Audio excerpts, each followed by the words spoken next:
ইরানে যুক্তরাষ্ট্রের সম্ভাব্য হামলা এখন শুধু একটি ইশারার অপেক্ষায়। দেশটিতে আক্রমণ করার জন্য মধ্যপ্রাচ্যে বিশাল সমরাস্ত্রের বহর মোতায়েন করেছে যুক্তরাষ্ট্র। হোয়াইট হাউসও বরাবর বলে আসছে যে ট্রাম্প নির্দেশ দিলেই ইরানে হামলা চালাবে দেশটির সামরিক বাহিনী।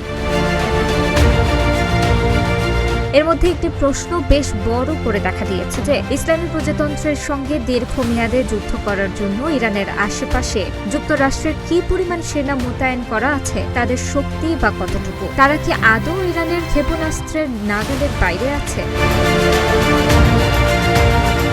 মধ্যপ্রাচ্যে যুক্তরাষ্ট্রের অন্যতম গুরুত্বপূর্ণ সামরিক ঘাঁটি জর্ডানে অবস্থিত। সেখানে প্রায় 4000 সেনা মোতায়েন আছে। এ ঘাঁটি ইরান থেকে সবচেয়ে দূরে অবস্থিত, আকাশপথে যার দূরত্ব প্রায় 1500 কিলোমিটার। কিন্তু ইরান সর্বশেষ ক্ষেপণাস্ত্র প্রকাশ্যে এনেছে কাসেমবাচি, যার পাল্লা 1500 কিলোমিটার। ইতিমধ্যে এই ব্যালিস্টিক ক্ষেপণাস্ত্র দিয়ে গত বছরের জুনের 12 দিনের যুদ্ধে ইসরায়েলে সফলভাবে হামলা চালিয়ে এর সক্ষমতা পরীক্ষা করে নিয়েছে তেহরান। খোররামশাহ 4 ক্ষেপণাস্ত্র প্রায় একই পাল্লার, যা জর্ডান পার হয়ে ইসরায়েলে আঘাত হানতে সক্ষম বলে এরই মধ্যে প্রমাণ হয়েছে। এর বাইরে ইরানের কাছে 10,000 কিলোমিটার পাল্লার ক্ষেপণাস্ত্র আছে বলে বারবার হুমকি দিয়ে আসছে দেশটি। এ দাবি সত্য না হলেও জর্ডানের ঘাঁটি ইরানি ক্ষেপণাস্ত্রের নাগালের বাইরে নয়। এ কারণে ইরান বরাবরই বলে আসছে যে আমেরিকা আগ্রাসন চালালে মধ্যপ্রাচ্যে যুক্তরাষ্ট্রের কোনো ঘাঁটি অক্ষত থাকবে না।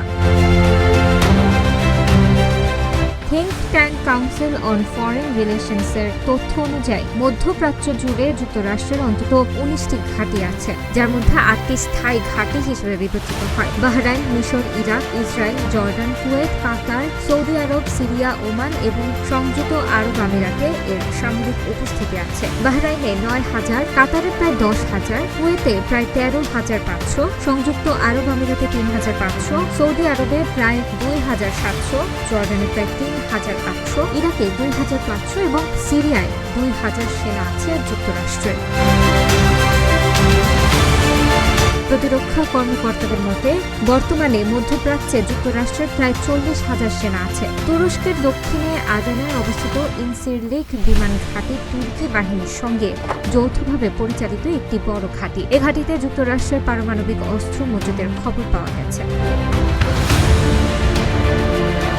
ওপেন সোর্স ফ্লাইট ট্র্যাকিং থেকে দেখা যায় জর্ডানের মোয়াফাক সালতি বিমান ঘাঁটিতে এক স্কোয়াড্রন F-15 যুদ্ধ বিমান জমা করা হয়েছে। দ্য ওয়ান জোন আরও জানিয়েছে আরও কিছু আকাশপথের শক্তি মধ্যপ্রাচ্যের দিকে যাওয়ার ইঙ্গিত পাওয়া গেছে। এর মধ্যে আছে 6টি EA-18G গ্লোরাল ইলেকট্রনিক ওয়ারফেয়ার জেট, যা ক্যারিবীয় অঞ্চল ছেড়ে আটলান্টিক মহাসাগর পাড়ি দিচ্ছে। এগুলো ইলেকট্রনিক যুদ্ধে সহায়তার পাশাপাশি আকাশ প্রতিরক্ষা ব্যবস্থা ভেদ করতে ব্যবহৃত হতে পারে।